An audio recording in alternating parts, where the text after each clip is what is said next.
Salut les amis, j'espère que vous allez bien tous et toutes. On se retrouve oui pour une vidéo spéciale et oui on va parler un peu plus de catch cette année avec beaucoup d'actualités. On va justement revenir sur l'actualité du catch. Est-ce que ce qui s'est passé est bien ou pas bien?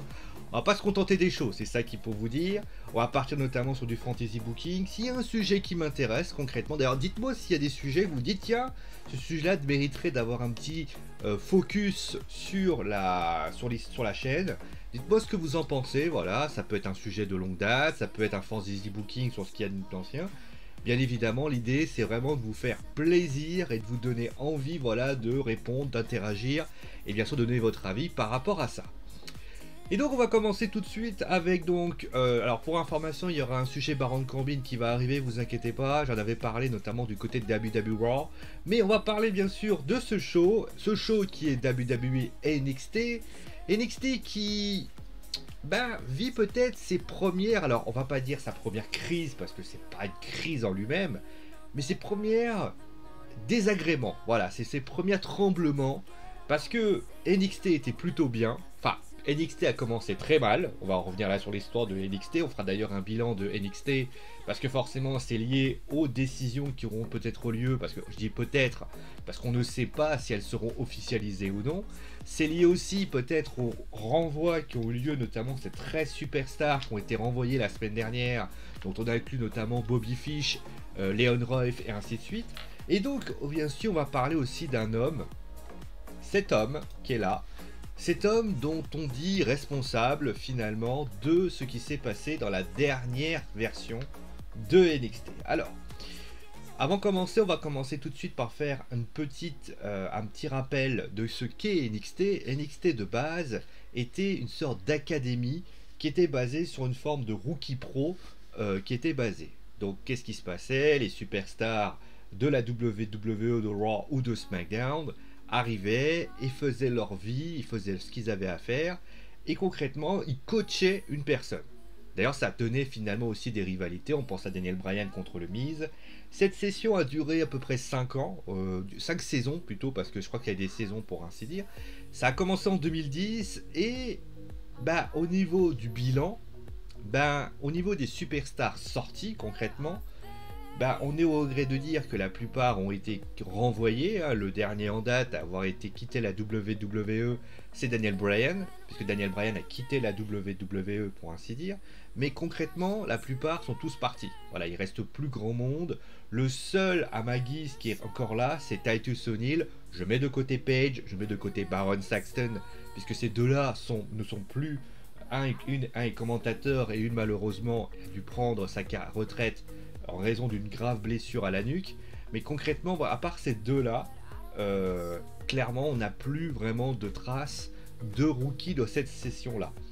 Et donc, on a eu donc la deuxième session qui est arrivée, voyant que la situation était Vince McMahon a donc donné les rênes de WWE NXT à cet homme qu'on appelle donc, que vous connaissez, qui était Triple H.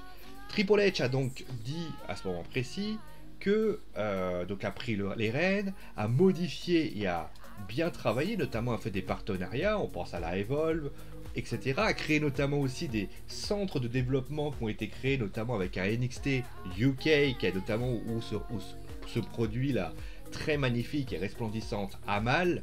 Et donc concrètement, eh bien NXT va continuer dans une voie et ses ressources sont positifs. On voit notamment des superstars qui était dans la FCW, qui était l'ancienne centre de formation de la WWE, et tout simplement, vous allez avoir la WWE qui va donner un roster de qualité, c'est-à-dire qu'on va avoir par exemple dans la première session des Charlotte Flair, des Sasha Banks, Bayley, on va citer également Becky Lynch, on va citer, même si bon, elle n'a pas fait grand chose pour ainsi dire, mais on a plein de superstars et lutteuses aussi, Adam Cole, Kyle O'Reilly, aujourd'hui, on pense à Tommaso Ciampa à une certaine époque, qui était champion de NXT, on pense à Aleister Black, on pense à Ricochet, Prince Puma, pour ceux qui ne savaient pas, on peut citer Drew McIntyre qui avait fait un retour et qui est revenu, Samoa Joe, Neville, Sami Zayn, Kevin Owens, bien évidemment. On a eu une flopée de superstars qui sont venus. Ces superstars, bien sûr, sont maintenant soit encore à NXT, Johnny Gargano par exemple, et soit ou d'autres sont partis dans les rosters principaux avec des fortunes diverses. Certains ont réussi, d'autres n'ont pas réussi.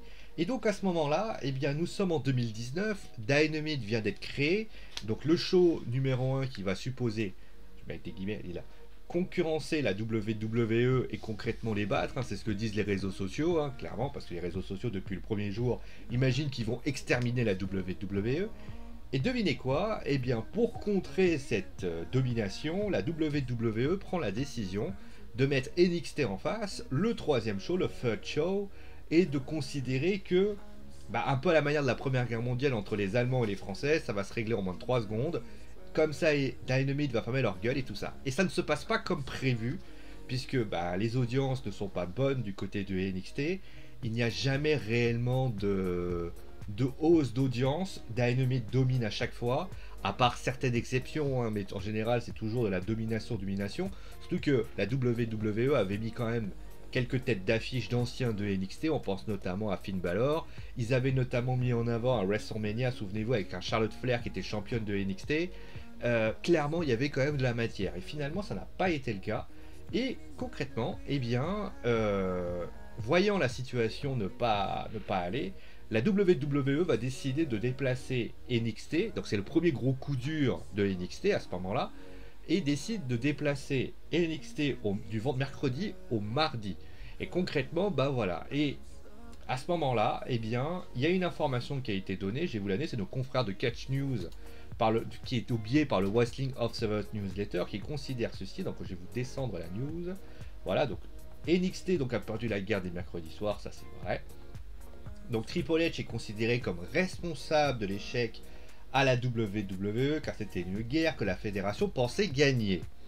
Le One, donc Wrestling Observer Newsletter, Paul Levesque est blâmé en coulisses pour ne pas avoir remporté la guerre du mercredi soir, que la WWE pensait facilement, ses détracteurs, et finalement, eh bien, ces détracteurs, considérant concrètement que Triple H pourrait, dans un court ou moyen terme, voire long terme, remplacer Vince McMahon, se disent on va le décrédibiliser, comme ça comme ça, quand il va arriver à la tête, s'il y arrive, parce qu'on ne sait rien, hein, clairement, eh bien, il va passer pour un fouille-trouillon, et au premier échec, eh bien, on le dégagera et on mettra quelqu'un d'autre. Un peu à la manière de ce qui s'est passé, souvenez-vous, par exemple, de Nintendo, ou tu sais, dans les grosses firmes, Sega, par exemple, voilà, Sega, quand ils ont récupéré la Saturn, quand ils ont vu que ça ne marchait pas, eh ben, je me souviens plus du nom du président de Sega à l'époque, mais voilà, ça fait partie de l'histoire d'une entreprise, hein, clairement, hein, vous avez des choix, même si NXT fait partie d'une partie de l'entreprise, elle n'en reste pas moins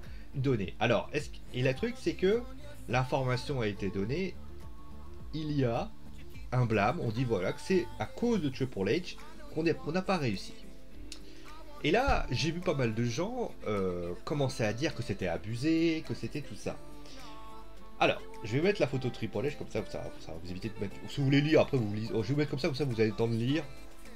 Alors, clairement, ce que j'ai envie de dire, c'est que si on considère que Triple H était, comme qui dirait, le coach, bien le coach, hein, le coach de NXT, en clair le gérant de NXT, le mec qui pour lui devait faire grimper, sachant que, comme vous l'avez vu, hein, il y a cette phrase, la fédération pense que c'était une guerre et que la fédération pensait gagner, ça veut dire en clair quoi? Ça veut dire qu'on se disait, aujourd'hui c'est ce que je disais, on va dire en intro, qui était assez longue d'ailleurs, hein, que on pensait que Triple H allait prendre NXT, le faire gagner, pourquoi? Pour deux raisons. La première, c'est que NXT dominait, était un show populaire que les gens adoraient, et d'ailleurs, de mon point de vue, NXT est un bon show, hein, on va pas se leurrer, c'est du catch indépendant, un peu la manière de ce que propose la All Elite Wrestling, hein, parce que quand vous regardez le produit All Elite Wrestling et le produit WWE, il y a quand même des similitudes assez grandes. Certains vont me dire, mais non, mais oui, il n'y a pas les mêmes lutteurs, mais je veux dire, le catch est présent, vous avez aussi de la gimmick bien placée, et d'ailleurs, je ferai le bilan un jour de Dynamite pour vous dire, de la AEW, pour vous rendre compte que bah, c'est pas toujours parfait du côté de Dynamite, hein, on va pas se mentir, il y a des choses à travailler, mais étant donné une fédération jeune, je suis plus indulgent par rapport à ça. Et donc, clairement, Triple H responsable de l'échec, est-ce que c'est oui, est-ce que c'est non? Bah, malheureusement, j'ai envie de dire oui. Pourquoi? Parce que même si il n'est pas responsable, certains vont considérer que c'est Vince le responsable de l'échec WNXT. Non, je crois pour information que s'il avait mis son grain de sel du côté de NXT, le produit aurait changé, alors qu'il n'a jamais changé. Alors il y a des gens qui me disent, oui mais regarde Johnny Gargano, Candice LeRae, qui font les mères les parents poules, on va dire ça comme ça, ouais. C'est un peu du comédie, oui mais ça a toujours été comme ça. Quand Sylvester Lawford était du côté de NXT, je crois que personne disait que c'était de la comédie. Quand vous voyez ce que je veux dire par là? C'est quand Sylvester Lawford le faisait, personne ne disait quelque chose. Il y a toujours eu de la comédie du côté. Quand il y avait Summer Rae qui était là, j'entendais personne dire quelque chose. Je rappelle quand même pour information que quand Lana était là-bas avec Rousseff, tout le monde disait ah c'est trop bien, Lana, Rousseff, c'est trop bien et tout. Et puis bah j'ai envie de dire, le programme était changé aussi. Parce qu'il faut quand même l'avouer que NXT est passé d'un programme de je fais grimper des lutteurs en roster, et concrètement je les fais progresser, et je les fais devenir les superstars de demain, à vous êtes une third show. Et concrètement, si ça avait été, je prends un exemple concret, la ICW. La ICW, la mythique ICW, vous auriez dit quoi? Ah ouais mais non, mais c'était nul, etc. Non. NXT est un produit qui a été fait construit par Triple H, et malheureusement ne fonctionne pas. Prenez 205 Live, tenez, moi je regarde pas 205 Live, alors vous allez me dire oui mais parce qu'il y a trop de shows. Oui, alors sans doute. Mais il y a une réalité, c'est que le public n'arrive pas à adhérer. Et il y a une donnée malheureusement qui est uniforme, qui est universelle pour toutes les chaînes de télé. Tu prends les télés comme Canal, comme TF1, comme tout. Les gens fonctionnent sur une chose. C'est pas l'argent, parce que l'argent, bon, voilà. C'est les audiences. Regardez les audiences que je vais vous proposer. Bonjour Edge. Prenons par exemple celle... Ah bah j'ai ceux du 21 juin. Oh, bah, c'est génial, tiens. Bah, on va prendre ceux du 21 juin, mais vous allez voir ceux du mois de juillet, c'est un peu même délire, hein, clairement. Alors, vous allez prendre ceux-là, voilà. Vous avez, par exemple, WWE Raw, bon, c'est un peu de la merde, mais là, vous avez 636 000 personnes. Et là, vous avez 880... On se rend compte de quoi? Que les audiences ne sont pas ouf. Là, 665 000. Là, c'était un peu plus bas, mais c'était diffusé le samedi. Là, c'était des shows un peu merdiques, oui. Mais regardez, même quand ils n'ont pas été là, regardez, 669 000. Alors vous allez me dire, ouais, bon... maintenant, si j'essaye de faire... Alors attendez, je vais voir si je peux pas vous taper ça. Audience WWE NXT. Ah voilà, audience, on va prendre celui-là. Voilà. Alors ici, regardez. Alors ça a un peu été mieux. On va prendre le mois de juillet, par exemple.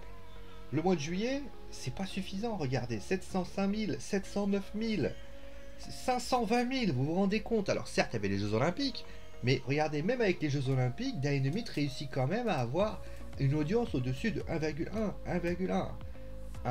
520 000, alors même si je crois qu'il y a plus d'ailleurs, et là, 520 000, 1 million 1, et là, bon, ça a augmenté un peu plus parce que le show était là ça a un peu baissé, mais regardez, juste, regardez les autres shows, 1,7 million, 2,4 millions. Ce que je veux dire par là, c'est que NXT tourne aux alentours, si on fait une petite moyenne, entre 500 000 et 700 000 personnes. Ce qui est au bas mot, quand tu prends le concurrent principal, est quand même la moitié de Dynamite. Ce qui est quand même un immense coup dur, pour ainsi dire. Et je suis désolé, on peut donner tous les défauts du monde à Dynamite, tous les défauts du monde à NXT, le constat est là. Je veux dire, Triple H n'a pas réussi son pari. Triple H n'a pas réussi à faire en sorte de pouvoir placer son show comme le show numéro 3 de l'histoire du catch professionnel. Et que vous le vouliez ou non, vous pouvez me retourner le problème dans tous les sens, Triple H, c'est un échec. Et forcément, quand il y a échec, il y a forcément un besoin de coupable. Et forcément, bah, si vous n'êtes pas capable de faire ce qu'il faut, et bah, il faut changer. Et justement, on va revenir sur justement ce système. C'est le changement de vision de la WWE. C'est-à-dire qu'il y a une news qui est parue il y a quelques semaines, je crois d'ailleurs, qui est parue le 8 août 2021, donc il y a une semaine environ. Il a été expliqué donc que on apprenait aujourd'hui que par le Wrestling Observer, encore, décidément ils sont vachement bien cotés, que, après on fera de chaque 4 news encore, hein, Vince McMahon, Bruce Pritchard et John Laurinaitis sont en discussion avec les directeurs de NXT pour revenir à une version plus ancienne. Pour faire court, ils veulent retrouver ce qu'était NXT à l'époque quand NXT n'était pas le concurrent principal de Dynamite. L'idée donc serait qu'il y ait un plan qui mettrait sur la touche les catcheurs de plus de 30 ans et qu'on mettrait en avant finalement des lutteurs capables d'être jeunes et de pouvoir les intégrer dans le main roster. Le but exclusif serait d'avoir des jeunes candidats potentiels pour le roster principal et non des stars d'un certain âge avec lesquels on peut plus se projeter sur le long terme. La compagnie voudrait des talents qui vont attirer l'œil. D'ailleurs on apprend que Pritchard, bon ça après, le plan, etc. Est-ce qu'ils ont été vérifiés, etc. Bon. Mon point de vue là-dessus, il va être très bref, il va être très direct. Pour les renvois, bon ça c'est pas bien, ok, tout ce que vous voulez. Maintenant, il y a une chose, il y a une donnée qu'il faut que vous preniez bien en compte. NXT aujourd'hui, je vais pas tourner autour du pot, les audiences faites par NXT aujourd'hui ne conviennent pas.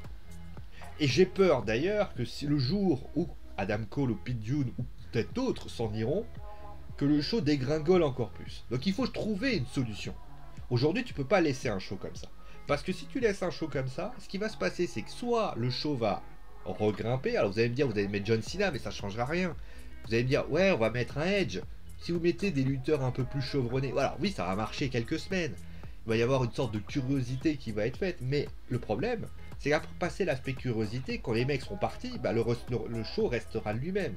Donc, il faut qu'ils retrouvent, et je pense que d'ailleurs, il y a une chose que la WWE a fait comme les autres, enfin, qui, Triple H, je pense, il a voulu faire de NXT comme le third show, en clair, le show qui allait réussir à dominer le catch professionnel en étant finalement le C-show. Un peu la manière de ce que fait SmackDown. SmackDown était le Big Show, et pas le Big Show.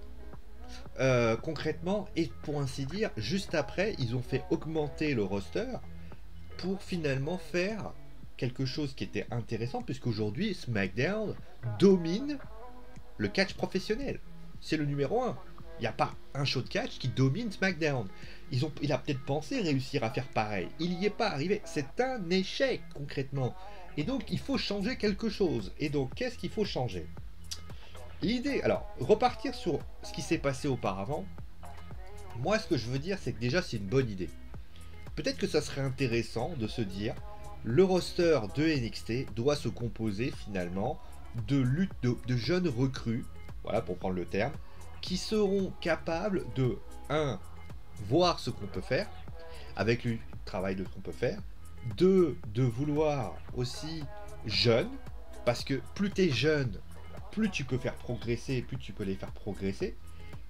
Et dernier point, qui est pour ainsi dire lié aux deux que je viens de citer, c'est tout simplement le fait que si tu prends des jeunes recrues, tu peux les faire travailler sur le long terme pour finalement les envoyer dans le roster principal, et NXT serait finalement une sorte reprendrait son identité de base. Et j'ai envie de dire, c'est plutôt une bonne idée. Pourquoi ? Aujourd'hui, je vais vous donner le roster. Si je vous tape un nom, allez, on va taper un nom au pif, tiens. Ça va être fait. Google, je vais taper Karen Cross, voilà, on va pas taper très loin, on va taper Karen Cross. Karen Cross, voilà, donc Karen Cross, je vais descendre très légèrement. Karen Cross aujourd'hui a 36 ans, d'accord ? Bon, vous allez me dire, 36 ans c'est assez jeune, donc c'est un lutteur qui est en plein force de l'âge, d'accord ? C'est un lutteur qui aujourd'hui est à force de l'âge. C'est un lutteur qui va progresser et qui va concrètement faire que là il est en train de remonter, mais si tu le fais pas monter maintenant, si tu fais le monter dans 2-3 ans, le problème c'est qu'il aura 40 ans. Tu le fais travailler quand ? Voilà. Prenons le cas par exemple de quelqu'un comme qui c'est que je peux citer comme fille Ember Moon, voilà, on va prendre Ember Moon. Bon, elle par contre c'est particulier, mais on va prendre Ember Moon. Ember Moon, elle a 32 ans aujourd'hui. Elle est revenue à NXT. Si elle repart pas dans les rosters principaux dans 2-3 ans, ça veut dire que elle, en plus, pardon, hein, c'est pas paraître misogyne, mais c'est pas misogyne. Les lutteuses féminines, en général, mettent fin à leur carrière aux alentours de 39-40. C'est pas comme les hommes, où les hommes, ça monte à 50-60 ans des fois. Là, tu te retrouves à devoir être en plus de difficulté. Sacha Banks, par exemple, qui est aujourd'hui... On va prendre Yoshirai, voilà. Yoshirai, par exemple. Yoshirai, elle a 31 ans. Aujourd'hui, Yoshirai doit maintenant partir dans le roster principal. Parce que, clairement, elle est dans une situation où si elle continue à rester là, eh ben, la WWE, à 35 ans, elle va dire « Ah ouais, non mais qu'est-ce qu'on va faire d'elle ?» Vous voyez, est-ce que vous comprenez où je veux en venir? Donc, si tu veux faire progresser, déjà, hein, il faut ces lutteurs-là, il faut que tu les envoies là-haut. Pourquoi? Parce que ces lutteurs-là, ces lutteuses ou ces lutteurs-là doivent maintenant faire aller au-dessus pour faire valoir ce qu'ils sont, et ça va donner du dynamisme pour finalement les futurs lutteurs de demain. Et concrètement, bah, pouvoir nous faire progresser avec des Karrion Kross, avec etc. La seule part d'ombre, je vais remettre là. La seule part d'ombre que j'entends très souvent, c'est oui messieurs, attention, regarde certaines superstars, à chaque fois qu'ils sont partis du côté du roster principal, ça a été une catastrophe, et au final ils ne se sont pas sortis, et au final ça a été une cata, et au final ils n'ont pas réussi, et au final ben ça a été une catastrophe, et on les a, ça a été nullissime. Alors, il y a du vrai dans ce que vous dites, il y a du vrai. Maintenant, moi, ce que j'ai envie de dire à ces gens-là qui disent ceci, et qui ont totalement raison, hein, c'est vrai que des fois, quand vous êtes dans le roster principal, vous vous demandez qu'est-ce qui se passe. Mais la vérité, c'est que je peux vous donner des contre-exemples, par exemple. Une superstar, ou une superstar féminine, il y a deux choses qui sont importantes. La première, tout simplement, il faut que vous fassiez adhérer au niveau des coulisses. Parce que vous le vouliez ou non, hein, si c'est pas Vince qui va pas vous aimer, ça va peut-être être une autre personne. Il faut que vous attiriez l'attention. Vous voyez ce que je veux dire? Vous allez me dire, oui, mais Bray Wyatt, il a attiré l'attention. Oui. Alors ça, clairement, il a attiré l'attention. Moi, j'adorais Bray Wyatt. Mais est-ce que si vous êtes un officiel de la WWE, est-ce que vous allez miser sur Bray Wyatt? Voilà, vous voyez? Alors vous allez me dire, oui, mais on a misé sur l'Undertaker. Tout à fait. L'Undertaker venait toutes les semaines. Hein. Bray Wyatt, il venait quand il venait, il disparaissait, il revenait, il disparaissait. Ça paraît. Luke Harper. Voilà, un homme qui était... Alors, Luke Harper, voilà, Brody Lee, notamment, qui est malheureusement décédé aujourd'hui. Bah, Luke Harper, je suis désolé, à un moment donné, il avait un potentiel. Oui, il fait partie des lutteurs que la WWE aurait donné. Mais j'ai une question, Eric Rowan. Est-ce qu'il y en a un qui croyait réellement qu'Eric Rowan avait un potentiel? Je vous laisse 5 minutes pour réfléchir parce que moi je vais continuer. Mais à un moment donné, voilà. Les Ascension. Alors voilà, un exemple concret. Les Ascension. Ah, les Ascension, pour moi, tout le monde à NXT était fond dedans. Hein. Ils sont arrivés dans le roster principal, ça n'a pas été les officiels qui l'ont pas aimé. Ça a été tout simplement notre cher WWE avec le WWE Universe. Quand ils ont fait leur premier speech, souvenez-vous, hein, je ne vais pas vous sortir le premier speech qu'ils ont fait, droit d'auteur oblige, mais ça a été une catastrophe. Et d'ailleurs, ils s'en ont jamais remis, je sais pas où ils sont d'ailleurs en ce moment. Donc voilà.